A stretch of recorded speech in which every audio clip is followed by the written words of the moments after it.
Olá a todos, sejam bem-vindos. Hoje estamos com o Coronel Lawrence Wilkerson para discutir como a política externa dos Estados Unidos mudou na última década. Então seja bem-vindo de volta ao programa. Obrigado, Glenn. É bom estar com você. Então sim, o motivo pelo qual quero discutir a evolução da política externa é para analisar as pessoas que moldam essas políticas, sua ideologia ou até mesmo sua mentalidade em relação a como se envolvem com o mundo. Achei que seria interessante dar uma olhada nas últimas 3 décadas, do otimismo dos anos 1990 até o presente, onde vemos ataques ao dissuasor nuclear da Rússia, ataques aos reatores nucleares do Irã e desfiles militares nos Estados Unidos, algo que não combina muito com a cultura militar tradicional do país. E pensei, quem melhor para conversar sobre isso do que você, que largou a universidade nos anos 1960 para servir no Vietnã, tornou-se piloto de helicóptero e galgou posições nas décadas de 70 e 80. Climbed in the ranks in the 70s and 80s. You were there throughout the 90s with this optimism and nation. Você esteve presente durante toda a década de 90, com esse otimismo e construção nacional, e também viu o que mudou após o 11 de setembro, com a guerra global ao terror. Claro, a guerra do Iraque foi quando você era chefe de gabinete do Colin Powell. Bem, talvez eu interprete errado, mas você ficou um pouco desiludido. E então, claro, há o caos atual. Não tenho certeza de como interpretar isso. Se é uma falta de clareza estratégica em um mundo em transformação. Novamente, isso não é só nos Estados Unidos. Vejo essa falha em se ajustar à multipolaridade também na Europa. Parecemos determinados a enfrentar a Rússia, enfrentar o Irã, enfrentar a China, sem que ninguém realmente ofereça qualquer clareza. Em vez disso, tendemos a falar em slogans emocionais. Gostaria de saber como você vê esse desenvolvimento desde os anos 90, as políticas gerais e a forma como os Estados Unidos pensavam sobre política externa.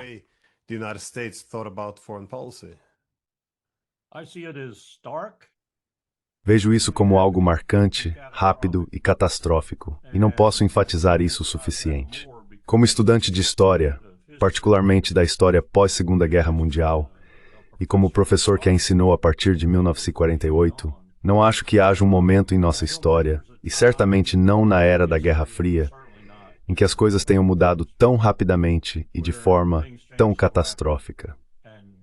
Deixe-me exemplificar isso claramente com o 11 de setembro. Já estava se formando antes do 11 de setembro. Acho que algumas das forças por trás disso colocaram George W. Bush na Casa Branca.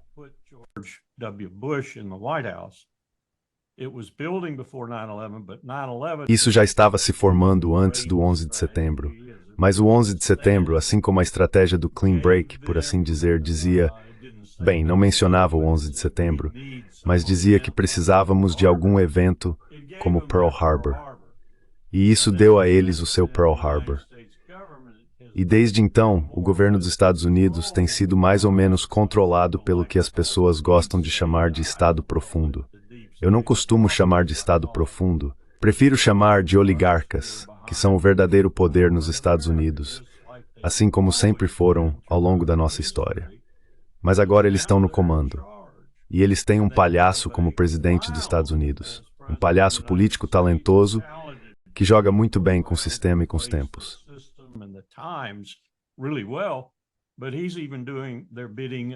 Mas ele está atendendo aos interesses deles ainda mais do que presidentes anteriores. Eu vi isso acontecer com um presidente que, na minha opinião, não tinha consciência do que estava acontecendo com ele após o 11 de setembro. Eu fui e consegui uma tradução em inglês de uma das fátuas que Bin Laden, que era bastante articulado, publicou.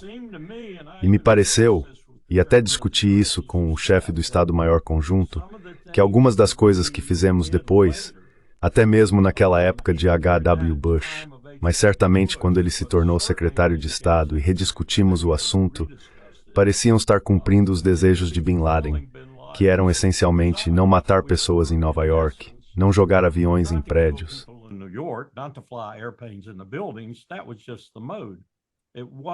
Esse era apenas o modo. Era para colocar o império num curso tal que ele se autodestruiria. Ecoando Lincoln, que disse que se todos os Napoleões do mundo atravessassem os Adirondacks, eles não conseguiriam derrotar os Estados Unidos. Nós nos derrotaríamos. Bin Laden percebeu isso, e ele fez o que fez essencialmente para começar o desmantelamento do Império Americano. E acho que, em muitos aspectos, essas pessoas foram levadas a esse evento, as consequências desse evento, a guerra global ao terror. 21 trilhões de dólares, me disseram agora, por uma autoridade competente, foi o que gastamos nisso.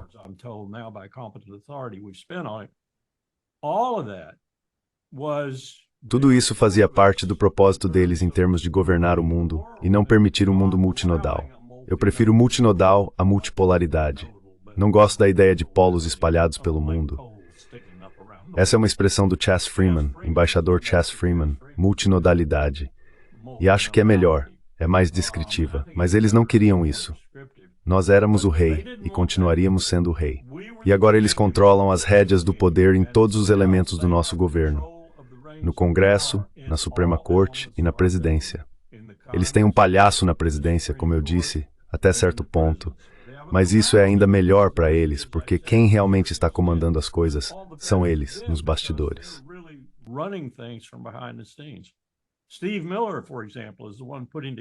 Steve Miller, por exemplo, é quem está organizando a corrente subterrânea nesses distúrbios que estão acontecendo, como em Los Angeles. Se você ouviu o chefe da polícia de Los Angeles, ele fez uma descrição muito eloquente do que está acontecendo. Durante o dia, temos manifestantes legítimos que têm todo o direito constitucional de fazer o que estão fazendo, e nós vamos protegê-los. Vamos tentar mantê-los em ordem. Mas à noite, surge uma corrente subterrânea que incendeia carros, quebra vitrines de prédios e rouba, furta, atira e mata. Essa é uma corrente subterrânea que está sendo cultivada. Está sendo cultivada para fazer parte do que quer que esteja por vir. E eu temo muito o que está por vir domesticamente neste país.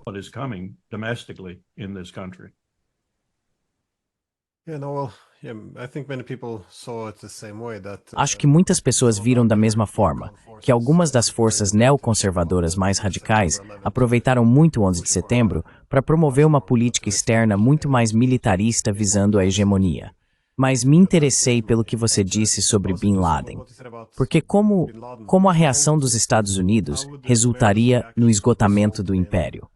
Porque me lembro que em 2007, não para comparar o presidente Putin com Bin Laden, mas em Munique, em 2007, ele disse que a unipolaridade não era apenas um desastre para o país dele e para o mundo, mas que o próprio Império acabaria sofrendo com o esforço de ser o único centro do mundo. Quais são os mecanismos em jogo aqui, na sua opinião?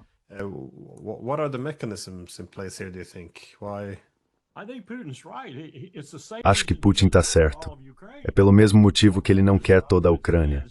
Embora, como Clausewitz diz em Von Krieg, a dinâmica da guerra, o atrito da guerra, a realidade da guerra, podem estar mudando seus cálculos, e ele vai ser compelido a tomar lugares como Odessa, porque os Estados Unidos, e em particular a Europa, não vão desistir. E você não pode simplesmente ficar parado no campo de batalha. Novamente, recorra a Clausewitz. Você não pode simplesmente permanecer no campo de batalha com base nos seus méritos e nas suas vitórias. É preciso fazer algo para consolidar essas vitórias e para tornar o futuro aquilo que você esperava quando começou tudo isso. Essa é uma perspectiva sombria para Putin neste momento, mas acho que ele estava certo ao analisar dessa forma. Qualquer país que tente hoje ser como, por exemplo, os persas foram, ou até mesmo o Império Romano do Oriente, principalmente o Oriente, que durou muito mais do que o Ocidente. Visualmente, se olhar em que Lautport, verá que eles faziam acordos.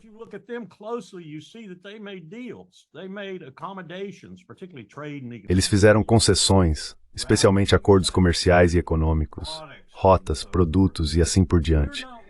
Nós não estamos dispostos a fazer nada com ninguém, exceto dominá-los, seja por bombas, balas e baionetas, ou por sanções, ou na maioria das vezes por ambos.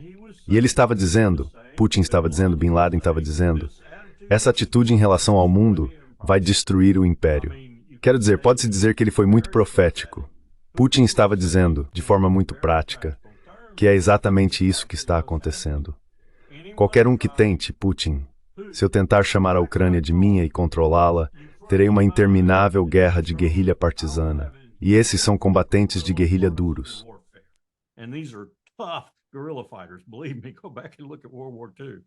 Acredite em mim. Volte e olhe para a Segunda Guerra Mundial.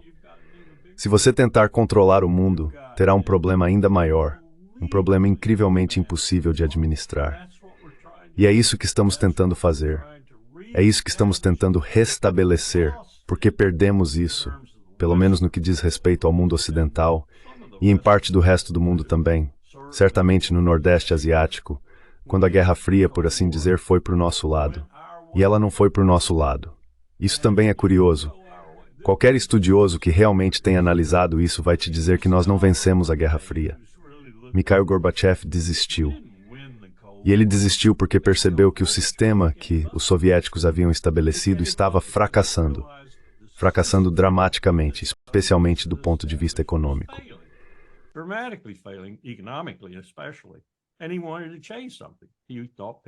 E ele queria mudar algo. Ele achava que a perestroika e a glasnost fariam isso. Mas o que realmente aconteceu foi criar uma turbulência na qual entramos, Anatoly Chubais, Larry Summers e outros como eles, que fizeram fortunas com a liquidação de tudo o que os soviéticos haviam construído em termos de indústria pesada para os oligarcas, incluindo a indústria do petróleo.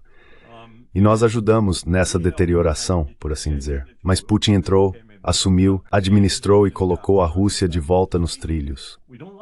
Nós não gostamos disso. Então estamos tentando derrubá-los novamente. Você não pode fazer isso. Simplesmente não pode. Se você seguir esse caminho da hegemonia mundial, está condenado. Mas pode levar muita gente junto com você.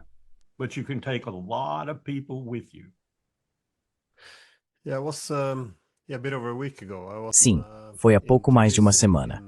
Eu estava em Tbilisi, na Geórgia, em um painel com Jack Matlock. E ele, claro, estava lá negociando no final da Guerra Fria.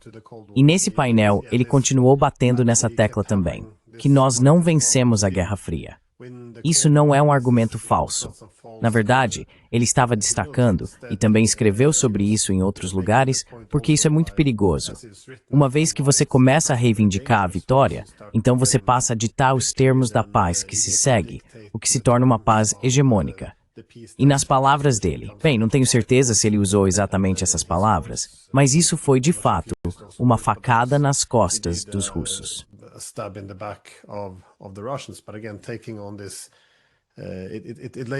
Mas, novamente, ao assumir isso estabeleceu a narrativa ou legitimidade para um projeto imperial, um centro unipolar para organizar o mundo, algo que não seria sustentável a longo prazo. Isso, mais uma vez, esgotaria os Estados Unidos e incentivaria outras potências a equilibrar a América.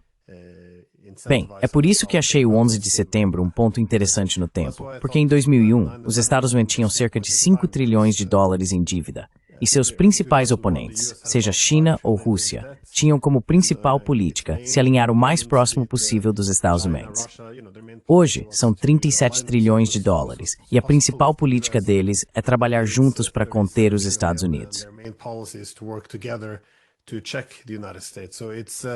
E os 50 trilhões de dólares, de acordo com o escritório de orçamento do Congresso, em cerca de um ano, um parágrafo textual de juros, 2 trilhões.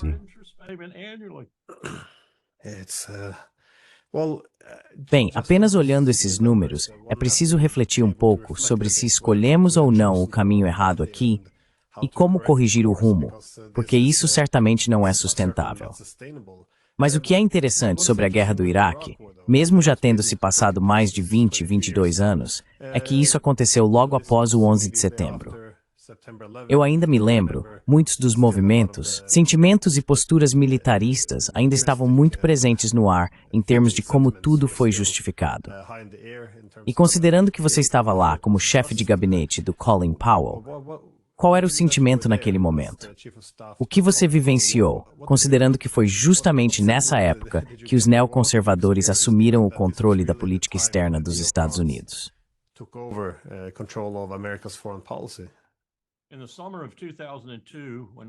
No verão de 2002, quando Richard Haass entrou, o embaixador Richard Haass, diretor de planejamento de políticas do Departamento de Estado, Entrou na nossa reunião às 8h30, se não me engano, e anunciou que tinha acabado de sair do telefone com a Conde, Dr. Rice, a conselheira de segurança nacional, com quem ele falava praticamente todos os dias, e disse que iríamos entrar em guerra com o Iraque.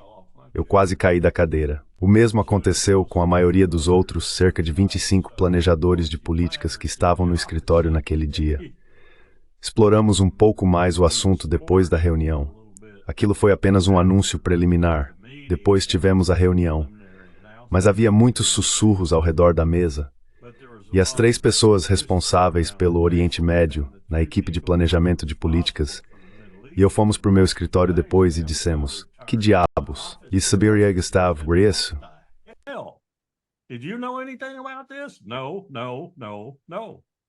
Não, não, não, não.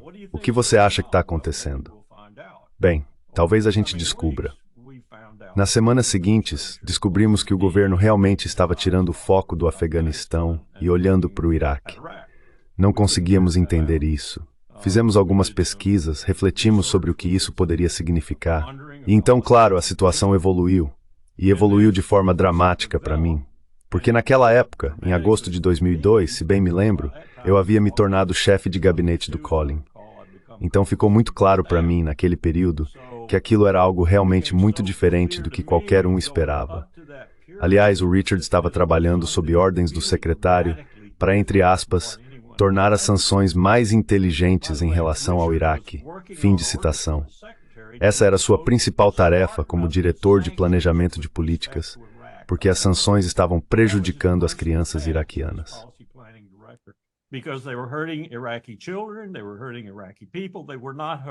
Eles estavam prejudicando o povo iraquiano.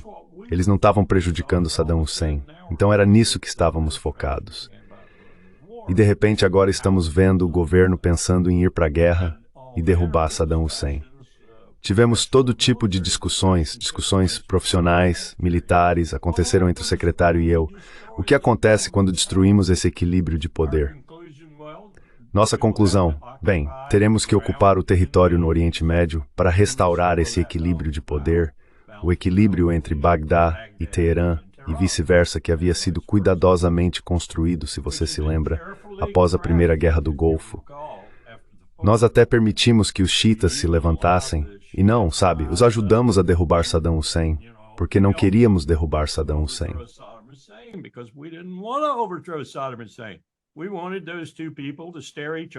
Queríamos que essas duas pessoas se encarassem através do Golfo Pérsico e se equilibrassem mutuamente, para que não precisássemos entrar na região com força e fazer isso nós mesmos. Bem, olhe para nós agora. Temos mais de 50 mil soldados, em sua maioria desprotegidos, lá no Kuwait, Bahrein, Catar, Arábia Saudita, Egito e outros lugares. Eles estão muito vulneráveis neste momento. E também temos um governo em Bagdá que acabou de ser sobrevoado por Israel, atacando o Irã, e que basicamente disse, caiam fora daqui. Quero dizer, já estamos indo embora de qualquer jeito, mas eles estão dizendo para acelerar isso. Então é aí que estamos hoje, com esse caos que criamos. E claro, temos, acho que foi o Tom Friedman, estava lendo o artigo dele no New York Times esta manhã. Normalmente não leio o Friedman, não gosto muito dele. Mas nesse caso, this is das Finargavag des da Halt Lucidas.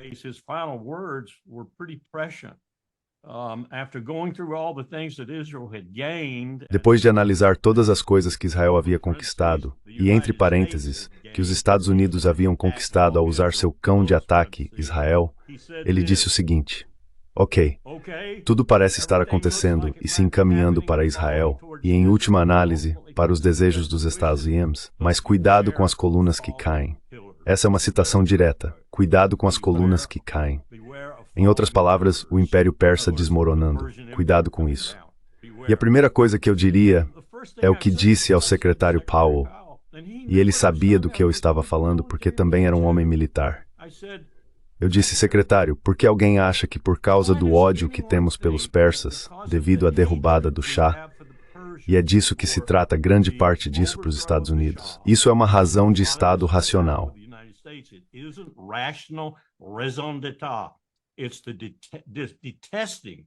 É o ódio detestável ao Irã por causa do que eles fizeram, 444 dias de reféns e assim por diante. Essa é a nossa principal motivação. E eu sei que as pessoas não acreditam nisso, mas elas nunca estiveram no governo. Elas não entendem como essas pessoas se sentem, e elas guardam rancor por muito, muito, muito tempo.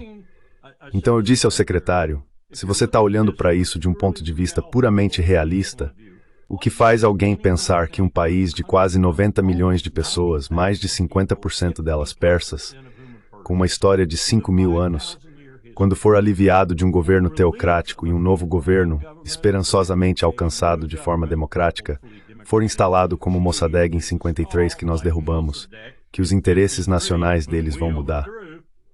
E ele olhou para mim e disse, esse é um ponto muito bom.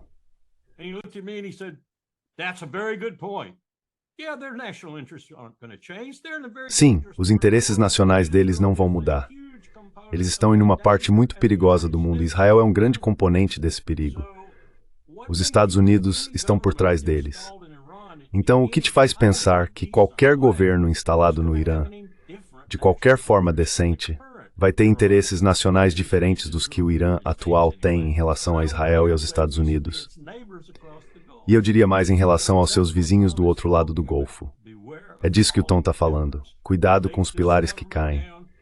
Se você derruba esse governo, tem que se perguntar o que vai surgir no lugar. Como esse governo vai cair e como será o caos? E, aliás, para onde vão todos aqueles equipamentos nucleares guardados no subsolo que eles ainda não usaram? E, aliás, convivemos com o Paquistão e a Índia, mesmo que tenha sido perigoso em alguns momentos. Por que não poderíamos conviver com o Irã, pelo menos? Com uma estratégia nuclear limítrofe, eles começam de potência mais perigosa do mundo. The most dangerous nuclear power in the world. Not Russia, not North Korea, not China. Não é a Rússia, não é a Coreia do Norte, não é a China, é Israel. E a segunda potência nuclear mais perigosa do mundo, prepare-se, são os Estados Unidos da América. Quem, afinal, como Putin e Sergei Lavrov insinuaram outro dia, já usou armas nucleares para matar centenas de milhares de pessoas? Apenas um Estado no mundo. E quem está em declínio? E quem está em caos financeiro? Quem, em breve, durante o mandato de Trump, provavelmente terá uma crise econômica igual ou superior à Grande Depressão? Quem pode usar armas nucleares no futuro para, digamos, estancar as feridas ou cessar a destruição de seu império? Os Estados Unidos.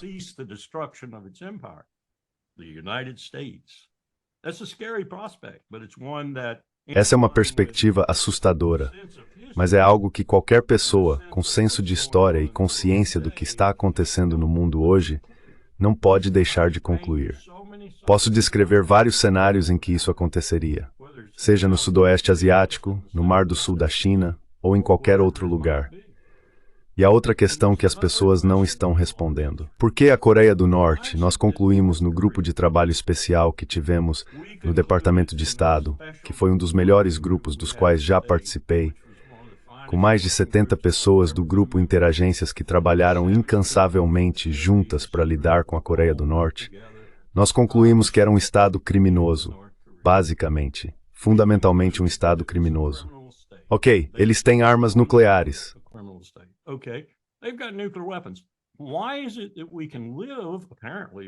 Por que conseguimos conviver aparentemente com a Coreia do Norte, mas não conseguimos conviver com o Irã? Porque a Coreia do Norte tem armas nucleares. Que tipo de motivação isso representa para países que aspiram a esse status? E lidamos com isso também com a rede Aq-Khan. As pessoas provavelmente ficariam chocadas se eu dissesse quantos países descobrimos nessa rede que estavam buscando armas nucleares. Ficariam chocadas com alguns dos nomes desses países, mas dissuadimos a maioria deles. Conseguimos até dissuadir a Líbia, e veja o que aconteceu com a Líbia. Não estamos construindo um mundo pacífico, e não estamos construindo uma hegemonia. O que estamos fazendo é criar alguma catástrofe colateral para outros países do mundo, que cada vez mais percebem isso. Uma catástrofe final para o império. Well, Acho que esse é um ponto excelente. A suposição de que se houver uma mudança de regime no Irã, de alguma forma o governo que o substituiria teria interesses diferentes do atual.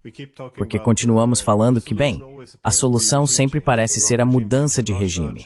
Então queremos mudança de regime na Rússia, na China, mas a suposição é sempre que o que virá depois será algo mais favorável. Mas lembre-se de que um dos motivos pelos quais eles acabaram com essa teocracia no Irã foi após a derrubada de Mossadegh em 53 e, claro, depois de viver sob o Shah por mais de 2 décadas. Então é isso. Sim, faz sentido. Você acabou de tocar no ponto central para o Imped. Os impelentares matter é que entram a ser sob o submissão.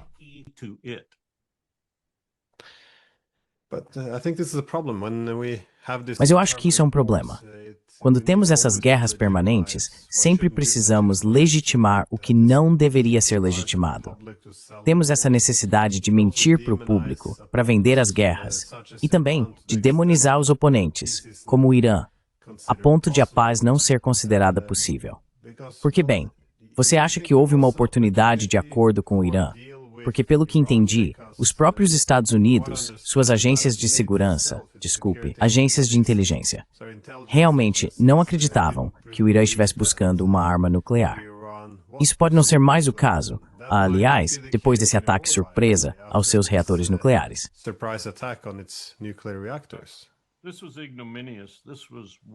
Isso foi ignominioso. Isso foi digno de Yamamoto e do Japão Imperial, de Saddam Hussein, em relação ao Kuwait. E eu conto essa história, já contei várias vezes e nunca me canso de contá-la.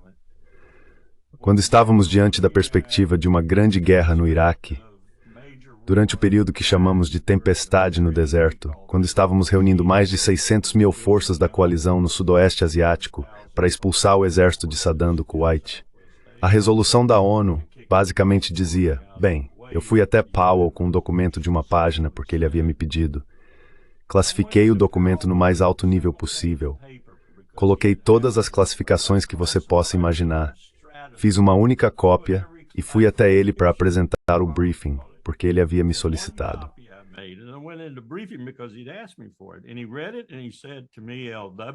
E ele leu e me disse, Eledal, este é um trabalho realmente bom. Na verdade é brilhante, mas de jeito nenhum eu faria isso. E eu sabia o que ele ia dizer, eu tinha uma boa ideia do que ele ia dizer. Ele disse, é isso que tiranos fazem. Mentem para seu próprio povo, mentem para o mundo, e depois são pegos nessa mentira quando alcançam a vitória por causa dela. Eu não vou fazer isso. Isso me lembrou de ter lido que Henry Stimson, acho que foi ele, disse de forma ingênua, pessoas diriam hoje, cavalheiros não leem a correspondência de outros cavalheiros. É uma afirmação muito ingênua, mas Stan acreditava nisso. E Powell também.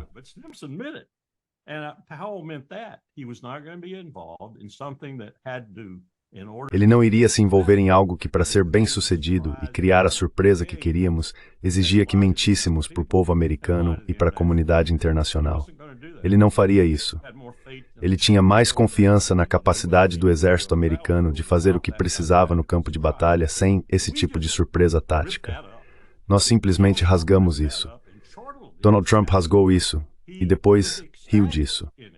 Ele ficou extasiado depois. Dissemos a eles que íamos negociar no sábado, pegamos eles desprevenidos e então atacamos. Ok, Yamamoto. Ok, Saddam Hussein, é isso que fazemos na América? Sim, aparentemente é. Agora somos realmente um império.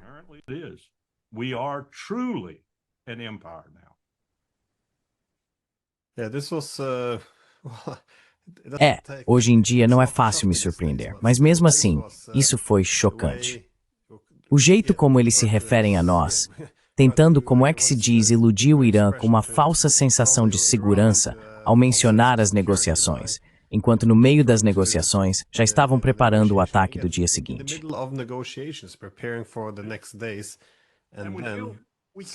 E nós matamos pessoas em suas camas com suas famílias presentes. Quero dizer, é um ato típico de Israel, mas eles fizeram isso completamente. Eles decapitaram a liderança militar e decapitaram o topo do complexo de ciência nuclear.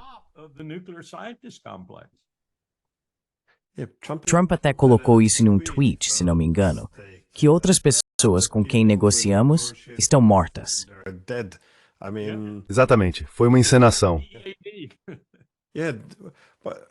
M-O-R-T-O. Existe alguma chance de os Estados Unidos não estarem envolvidos nesse ataque surpresa? Porque o Rubio tentou descartar, como se não tivesse nada a ver com a gente. Mas aí o Trump diz algo bem diferente. Trump colocou Rubio em uma situação difícil e Rubio pulou fora. Ele provavelmente é um potencial candidato à presidência. Trump não gosta dele. Não quer que ele seja um candidato à presidência. Quer constrangê-lo. Ele fez um ótimo trabalho em constrangê-lo. Ou Rubio simplesmente mentiu descaradamente, porque o que ele disse não era verdade.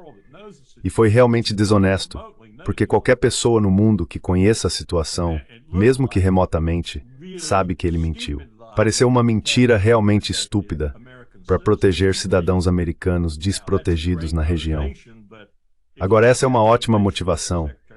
Mas se você tem essa motivação, senhor secretário, o que você disse ao presidente quando soube que ele estava envolvido nesse ataque surpresa ao Irã, que sem dúvida os irritaria a ponto de talvez lançarem mísseis contra esses americanos desprotegidos? Acho que ele foi simplesmente enganado pelo Trump.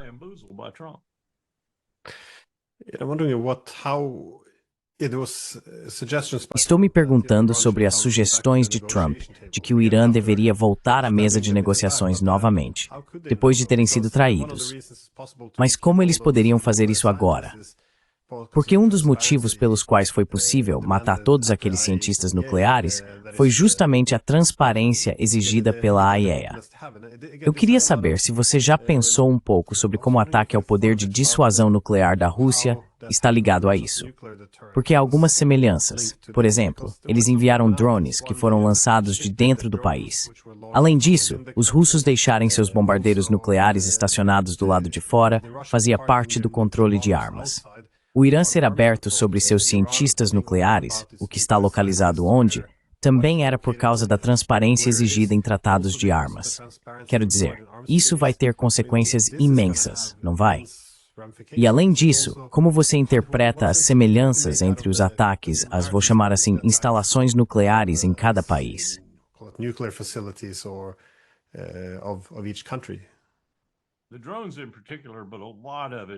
Os drones em particular, mas grande parte disso em geral, me dizem de forma muito explícita que na Ucrânia e aqui no Irã, o MI6, o Mossad e a CIA estiveram fortemente envolvidos durante todo o tempo, e eu diria que por meses. Isso está se tornando uma espécie de tag team, por assim dizer, se é que se pode chamar 3 países de tag team, nesses eventos ao redor da periferia do Império. Essas entidades de inteligência, que agora são os 3 olhos, por assim dizer, estão determinadas a fazer todo tipo de coisa. Às vezes a gente se pergunta, especialmente eu que estive no governo e vi isso acontecer, se o Conselho de Segurança Nacional, ou mesmo o próprio presidente, está realmente ciente de algumas das coisas que eles estão fazendo.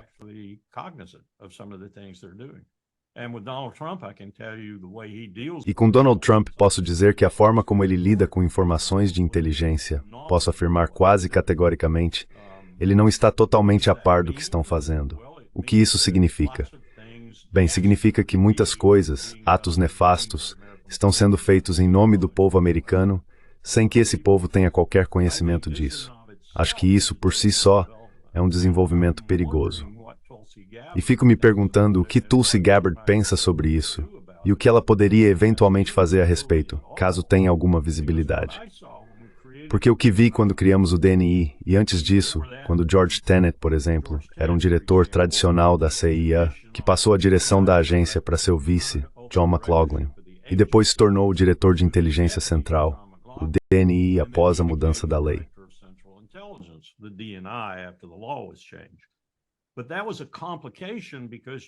Mas isso foi uma complicação, porque você tinha um homem que estava investido na CIA, que supostamente também era o supervisor das outras 15 entidades, agora 16, com a criação do DNI.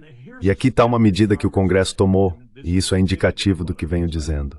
Com grande apreensão, eles nunca haviam contemplado, houveram muitos argumentos firmes e articulados de homens como Sam Nunn, da Geórgia, no Comitê de Serviços Armados do Senado, que nunca poderíamos fazer isso, nunca consolidar todos os instrumentos de inteligência letais dos Estados Unidos sob um único indivíduo.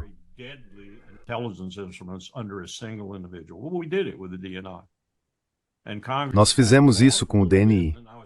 E o Congresso recuou um pouco, e eu tive acesso a algumas dessas discussões no Senado.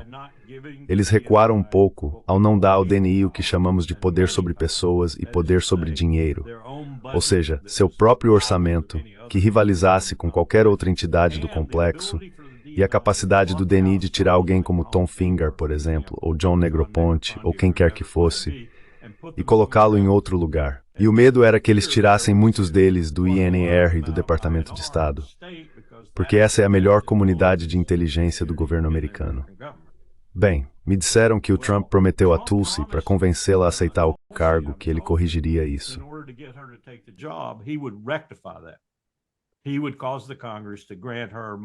Ele faria com que o Congresso lhe concedesse dinheiro e poder sobre as pessoas. Agora me disseram que isso não aconteceu. Então ela é realmente uma criatura ineficaz, sem capacidade, sem poder real para administrar o complexo, se isso for verdade. Por isso fico me perguntando o que ela está pensando agora, porque realmente acredito que ela é uma das poucas pessoas no governo Trump que, primeiro, pensa com clareza, segundo, tem alguma humanidade, alguma compaixão, empatia, simpatia, coisas assim, características humanas, e terceiro, que ela costuma se manifestar se perceber que a situação é realmente adversa. Então fico me perguntando o que ela está pensando agora sobre tudo isso.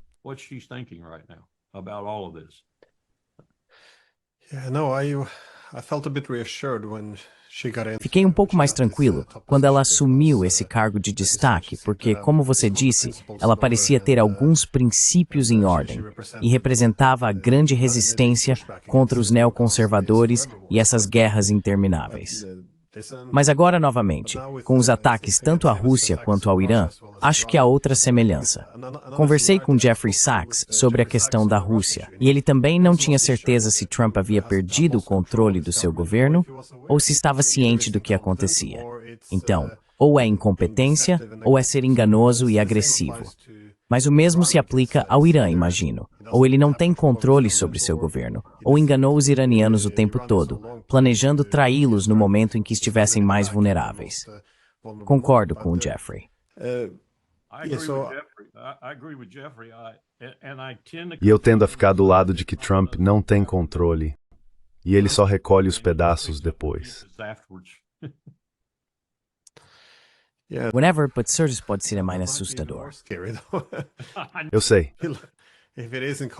Se for incompetência, se for perda de controle, porque aí são as agências de inteligência e os elementos neoconservadores em sua administração que estão fora de controle. Mas minha última pergunta era sobre, deixe-me só dizer uma coisa. Isso leva ao seguinte comentário. Era assim no primeiro governo Bush. Incompetência. Não. Cheney, neoconservador desenvolve, Elino Molat, der number distante que metade for, nem sterpers of these, or... Sério? Sim. Esse presidente não tinha experiência. Nenhuma experiência mesmo. Um dos motivos pelos quais ele contratou Powell. Fomos até o Texas, e o governador Bush conversou com Powell. Um dos motivos pelos quais ele contratou Powell em primeiro lugar foi porque queria uma pessoa talentosa e experiente, com conhecimento militar e também talento diplomático. Ele queria Powell em uma posição principal no Conselho de Segurança Nacional, sobre o qual ele sabia tudo. Powell já tinha sido tanto vice quanto conselheiro de Segurança Nacional de Reagan e estava lá para ajudá-lo. E isso acabou muito rápido. Acabou porque Cheney viu isso como oposição ao que ele queria para ser presidente.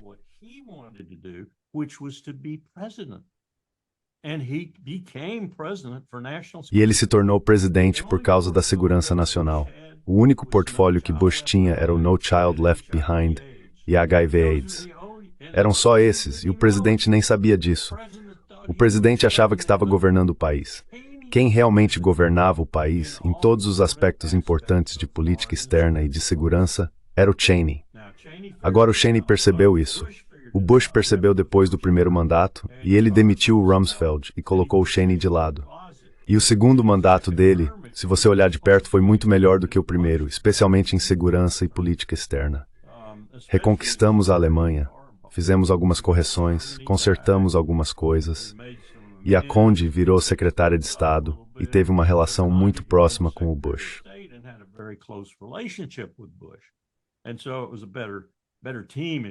E, portanto, era uma equipe melhor, por assim dizer, em termos de sucesso diplomático ou algo do tipo.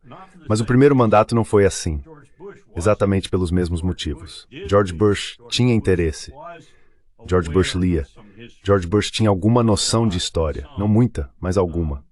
Trump é um completo enigma em todas essas questões, exceto pelo fato de que todos sabem que ele não lê, não se interessa por história, não tem empatia, não tem compaixão. Então, para onde se vai a partir daí?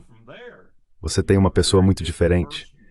Uma coisa que reconheço em George W. Bush é que ele era realmente cristão no sentido da palavra, no sentido de eu acredito em Jesus Cristo, no Sermão da Montanha e assim por diante. Trump não é nada disso. Trump is no such thing. Concordo com isso. Mas quem comanda os Estados Unidos hoje, então? Quem seria o Cheney de hoje, eu acho? Sim, o Cheney de hoje é um grupo de pessoas. Acho que vai desde Elon Musk, que agora está de fora, mas provavelmente observando, até Peter Thiel e uma série de outras pessoas como eles, mas menos visíveis. Quem estava ao redor de Roosevelt, especialmente em meados dos anos 30, contemplando um golpe? É por isso que Smedley Butler, General Smedley Butler, general do Corpo de Fuzileiros Navais, foi ao Congresso e contou formalmente em depoimento que havia sido procurado por essas pessoas para ser o líder militar no golpe que estavam planejando. As pessoas esquecem esse episódio. Mas Smedley Butler foi condecorado 2 vezes com a Medalha de Honra. Foi fuzileiro naval por mais de 30 anos. E de repente, como general de 2 estrelas, ele decidiu: preciso confessar e contar isso para o pessoal do Congresso. Porque esses líderes desse grupo, e eu os chamo de fascistas, e adivinha quem era um deles? Prescott Bush procurou Smedley e pediu para ele liderar a ala militar deles. E ele foi direto ao Congresso e testemunhou.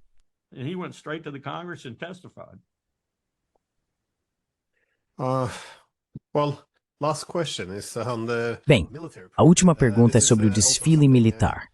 Isso também não faz realmente parte da tradição dos Israelis, e foi algo que o Trump quis para comemorar seu aniversário. Eu queria saber qual é a sua opinião sobre isso. Você vê algo além de um pouco de narcisismo, um dia para o Trump, ou enxerga isso em um contexto mais amplo, como algo mudando no país? Como você interpreta isso?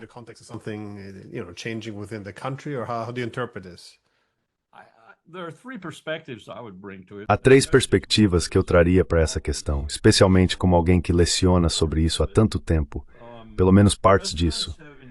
Os presidentes têm colocado cada vez mais o exército atrás deles, em fotografias, em locais públicos e assim por diante.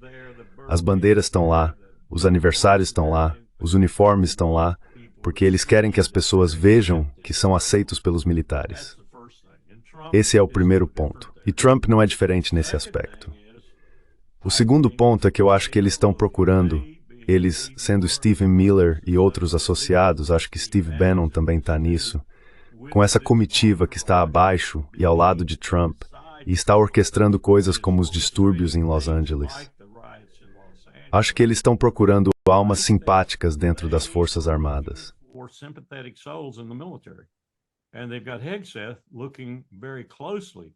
E eles têm Hegseth observando muito de perto para encontrar almas simpáticas nas fileiras e, mais importante ainda, no corpo de oficiais generais e almirantes, o corpo de oficiais de bandeira. E, em terceiro lugar, eles querem que essas pessoas sejam acessíveis, convocáveis, responsivas de forma positiva quando chegar a hora de, digamos, implementar a lei de insurreição em larga escala. Eu vejo da seguinte forma: não acho que da última vez que tivemos essa experiência, em 6 de janeiro, ela fracassou porque o sistema resistiu. Acho que fracassou por causa da incompetência dos golpistas. Eles não serão incompetentes novamente. E isso faz parte da estratégia para garantir que não sejam. making sure they're not. Well, I'm hoping. Bem, espero que tenhamos atingido o auge da insanidade, ou pelo menos da irresponsabilidade, novamente, nessas últimas 2 semanas, com os ataques tanto à Rússia quanto ao Irã. Não sei para onde vamos a partir daqui. Então espero. Volta ao Friedman. I go back to Friedman. Beware. Cuidado com os pilares caindo. Sim, nós realmente vamos lembrar dessas palavras. Bem, Coronel Wilkerson, obrigado como sempre. Agradeço seus comentários. By the way, I'm not laughing. Aliás, não tô rindo porque acho engraçado. Tô rindo porque tenho 80 anos e estou vendo meu país se destruir bem diante dos meus olhos. Itself in front of my face.